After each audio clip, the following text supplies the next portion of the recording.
Boa noite, professor. O meu nome é Tarcísio Thiago e eu vou dar uma pequena introdução sobre o processo de refino do petróleo. Boa noite, professor. Meu nome é Raquel Alves Ramos e eu vou falar um pouquinho sobre a destilação fracionada e a destilação a vácuo. Boa noite, professor. Meu nome é Rosielson dos Santos. Eu vou falar um pouco sobre o craqueamento térmico ou catalítico. Boa noite, professor. Meu nome é Rian Aurélio. Eu vou falar um pouco sobre a reforma catalítica. Iniciar a apresentação dos slides.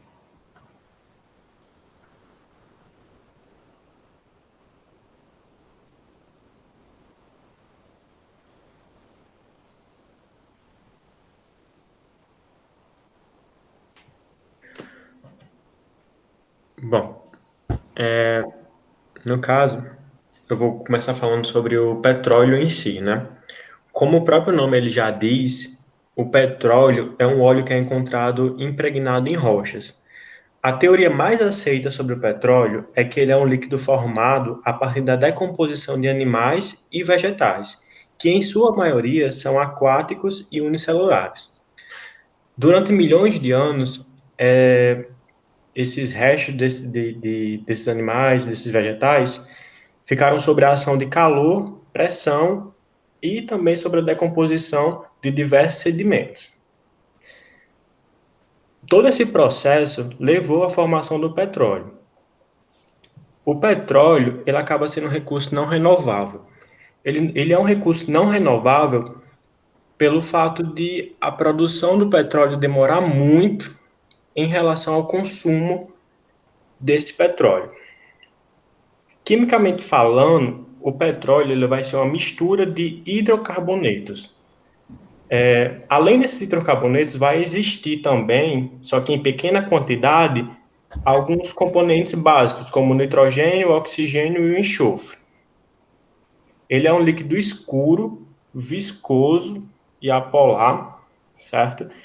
E que, em sua maioria, ele vai estar localizado no mar, até porque a maior parte do território da Terra ele vai ser ocupado pelos oceanos, né?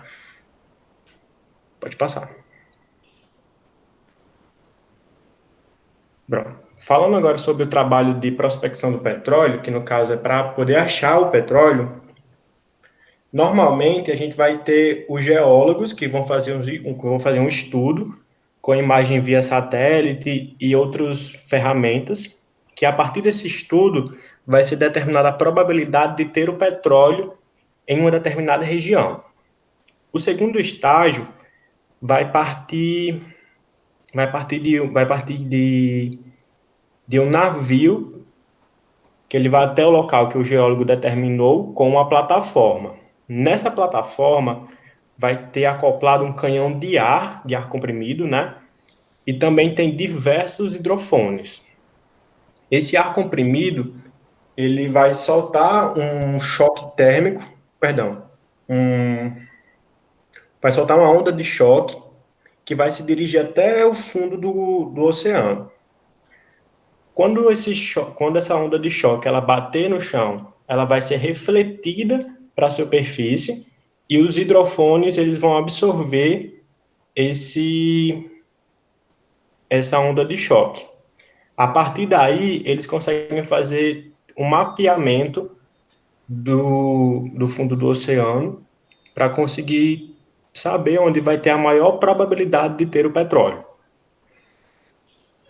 Esse processo é feito no offshore, né? E onshore, que é em terra, a gente vai utilizar o mesmo princípio, que vai lançar uma onda de choque e vai utilizar geofones para absorver essa onda de choque e saber onde vai ter o petróleo ou não. Pode passar.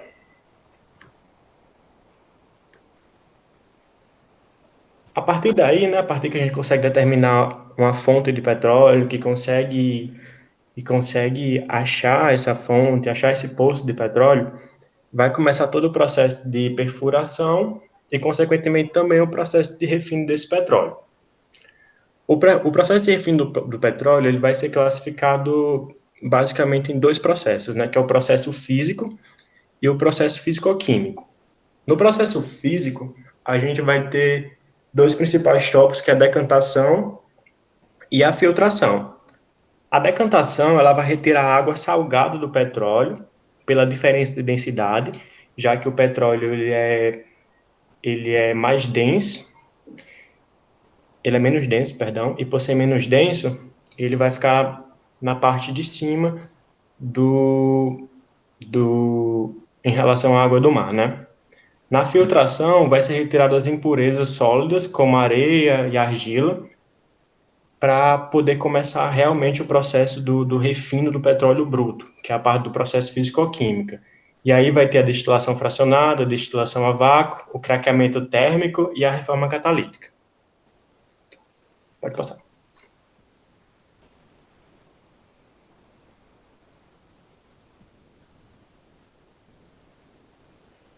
Bom, agora já inicia a minha parte aqui na apresentação. Vou falar um pouquinho da destilação fracionada e da destilação a vácuo.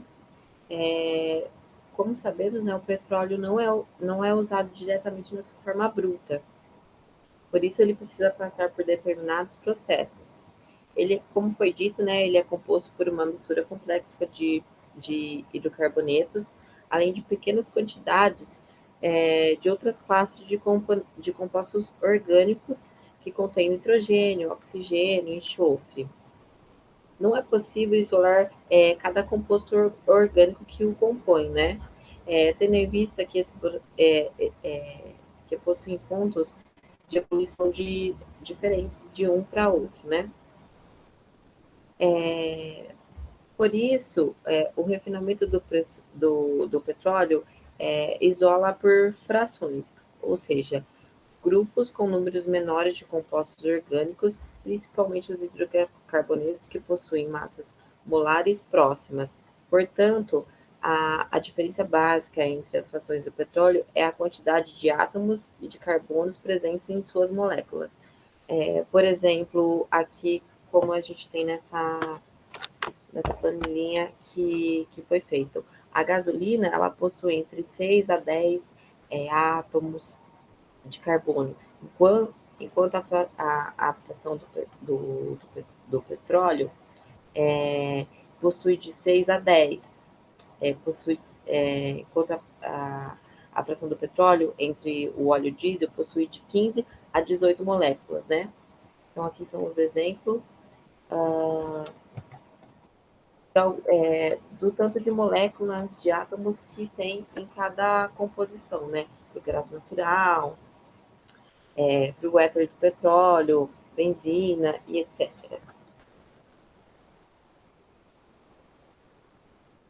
Agora eu vou falar um pouquinho sobre a destilação fracionada e a destilação ao vácuo.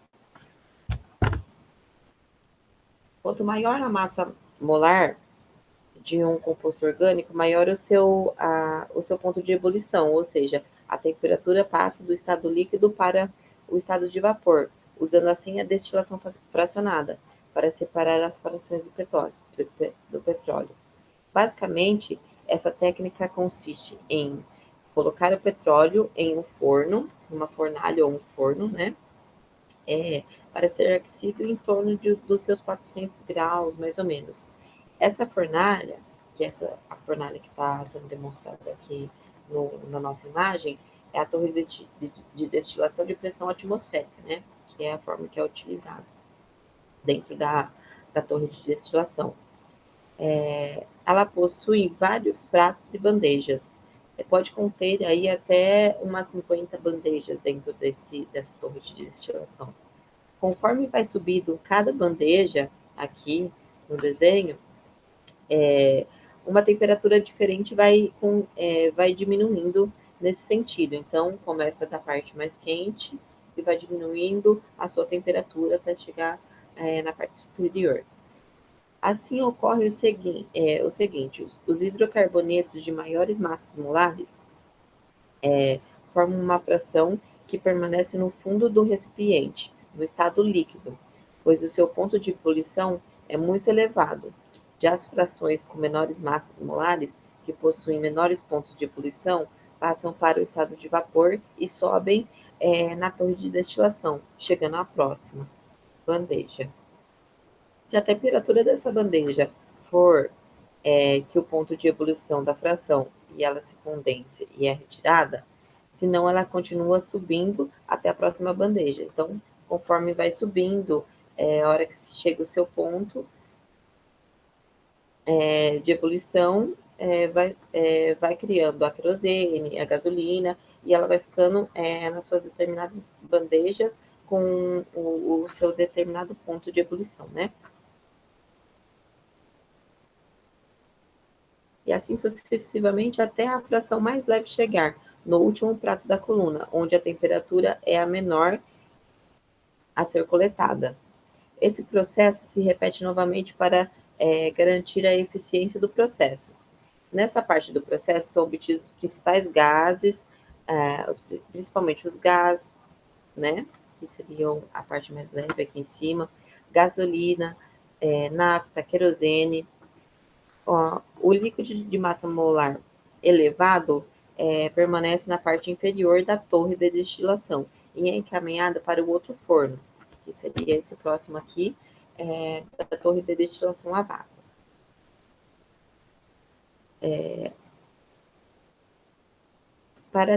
Aí começa um novo processo de aquecimento, né? Como que seria nessa nova fornalha. A única diferença é que nessa fornalha está acoplado à torre de destilação a vácuo, né? Com uma pressão reduzida, ou seja, que possui a pressão de vapor menor que a pressão atmosférica. Então, ela possui uma pressão diferente do que a primeira torre de destilação fracionada, tá? Deste modo, esses compostos pesados entram em ebulição em temperatura menores que 400 graus, o que impede que as suas moléculas se decomponham. Isto é, né, que sejam quebradas. O mesmo processo que ocorre na outra torre de destilação ocorre novamente e são obtidas novas frações desses resíduos. Essas frações do petróleo são mais pesadas que as obtidas na primeira destilação. Nessa parte do processo, são obtidos principalmente a graxa, parafinas, óleos lubrificantes, o betume, que são usados para fazer asfalto e a impermeabilização. Para um maior aproveitamento, né, a gente vai ter, depois desse refino, passa por um processo chamado craqueamento. Mas antes da gente pular para a parte do craqueamento, gostaríamos de apresentar um breve vídeo, né, que mostra um pouquinho desse processo que eu acabei de explicar. Tá? Constituído por uma mistura complexa de vários compostos, o petróleo é constituído por uma mistura complexa de vários compostos com predominância de hidrocarbonetos. Uma de suas aplicações é como fonte de combustíveis para os meios de transportes e para a geração de energia elétrica. Outra aplicação do petróleo é como fonte de matérias-primas, ou seja, de substâncias reagentes para a preparação de novos produtos, tais como plásticos, tintas, detergentes, fibras têxteis e medicamentos. Seja para ser usado como combustível ou como matéria-prima, o petróleo bruto, aquele que sai do poço, deve passar por uma separação de seus componentes que é feita numa refinaria. O principal processo da refinação é a destilação fracionada, que separa o petróleo em misturas mais simples, chamadas frações. Nesse processo, o petróleo é aquecido em um forno a cerca de 600 graus Celsius, sendo vaporizado. O vapor produzido é enviado para a torre de fracionamento ou coluna de destilação, que é um tubo vertical formado por bandejas horizontais dispostas umas sobre as outras com temperaturas diferentes. As temperaturas das bandejas inferiores são mais elevadas que as das bandejas superiores. Ao subirem pela coluna, os vapores do petróleo são resfriados. Quando uma fração desses vapores atinge uma bandeja com temperatura menor do que sua temperatura de ebulição, ocorre a condensação dos vapores, o líquido resultante é retirado da coluna. Os vapores restantes, que têm pontos de ebulição mais baixos que a temperatura da bandeja, borbulham no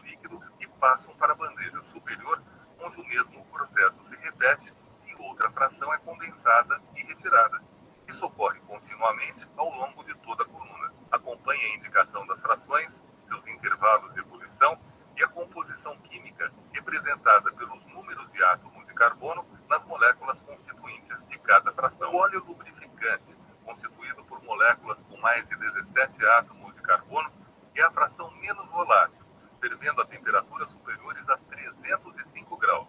O óleo diesel, com 13 a 17 átomos de carbono por molécula, é usado como combustível em caminhões e ferve numa faixa de temperatura mais baixa, entre 235 e 305 graus.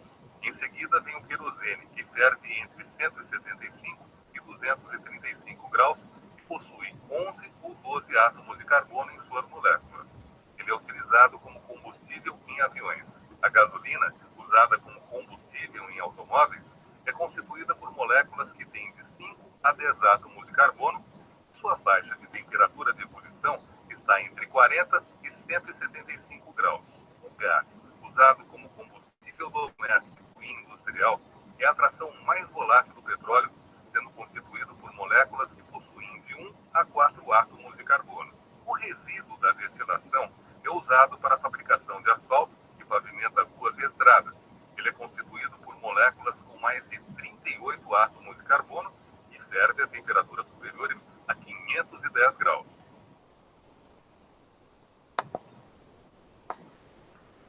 Então é isso. Agora nós passamos para a parte do craqueamento.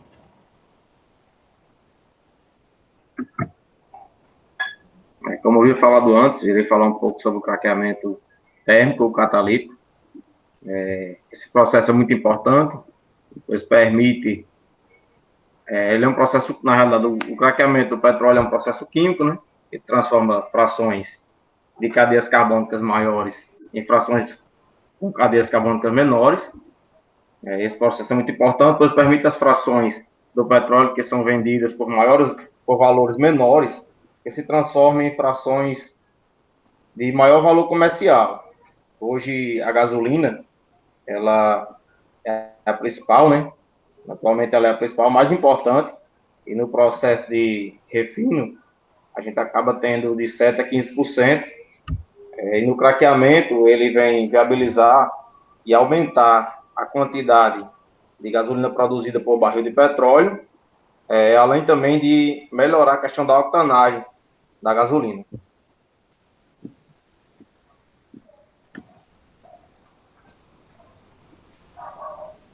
O craqueamento térmico ele é realizado com temperaturas e pressões elevadas, que rompem as moléculas mais pesadas, por exemplo, no craqueamento do querosene e do óleo diesel e do óleo lubrificante. São utilizados temperaturas que vão de 450 a 700 graus Celsius. O craqueamento catalítico diferencia-se do térmico apenas pelo uso de catalisador.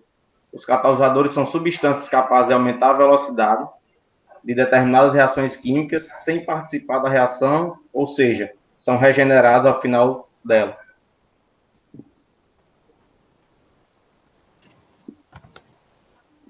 Passa para o próximo. O craqueamento catalítico apresenta sobre o craqueamento térmico algumas vantagens.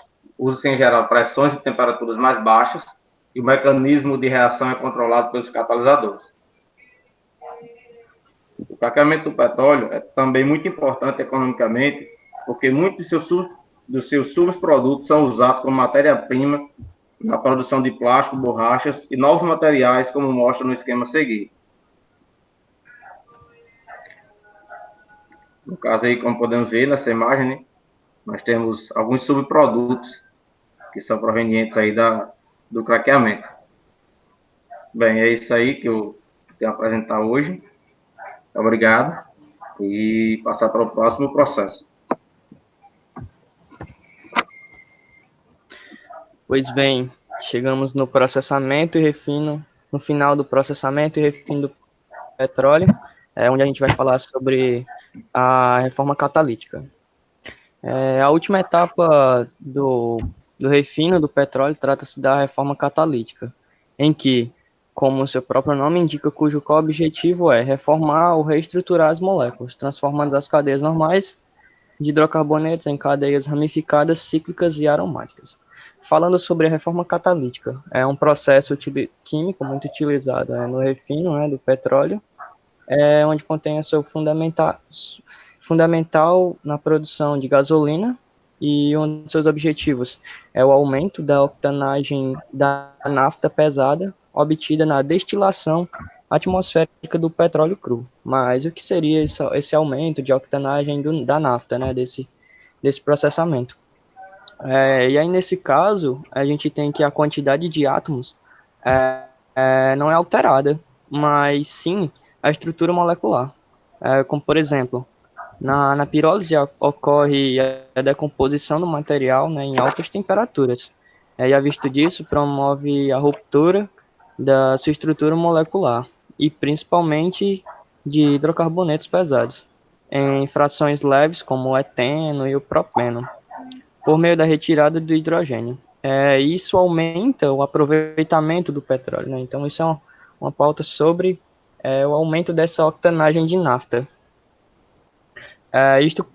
Consiste no arranjo da estrutura molecular dos hidrocarbonetos contidos em certas frações de petróleo, com a finalidade de valorizá-las.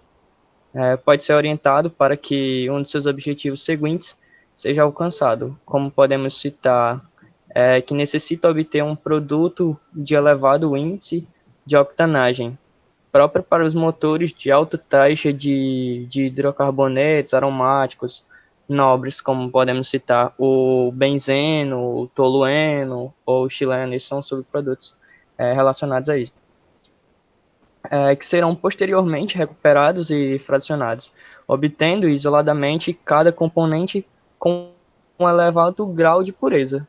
Estas reações produzem também hidrogênio, um subproduto muito valioso que se aproveita em outros processamentos de refino.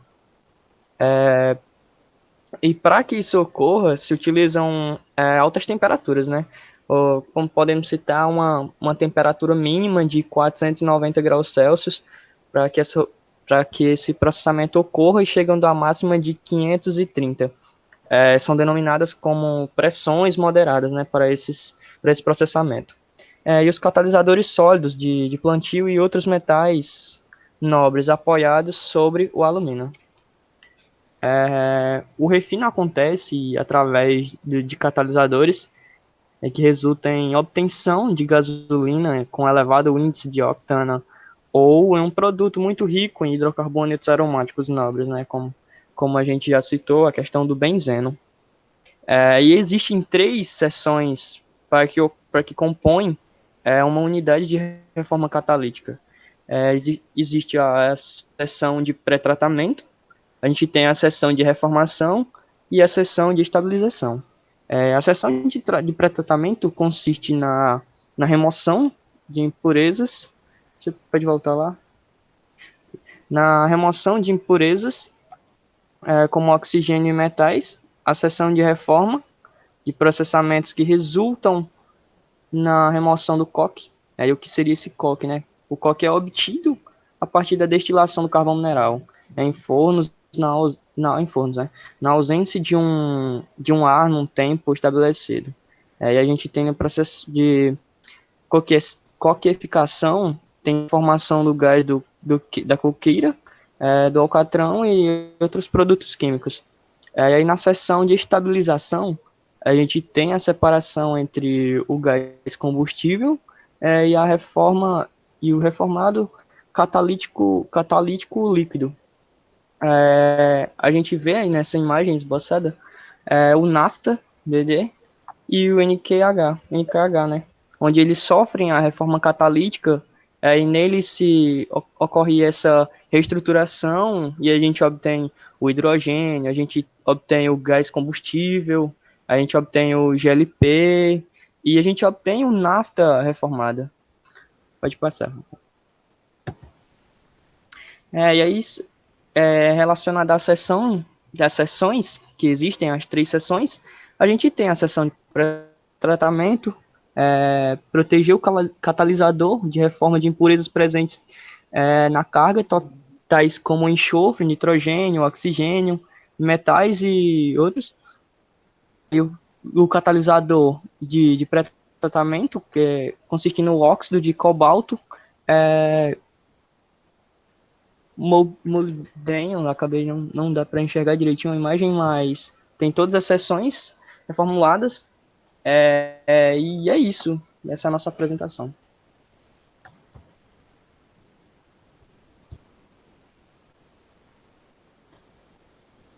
Então, professor, a gente gostaria de agradecer, né?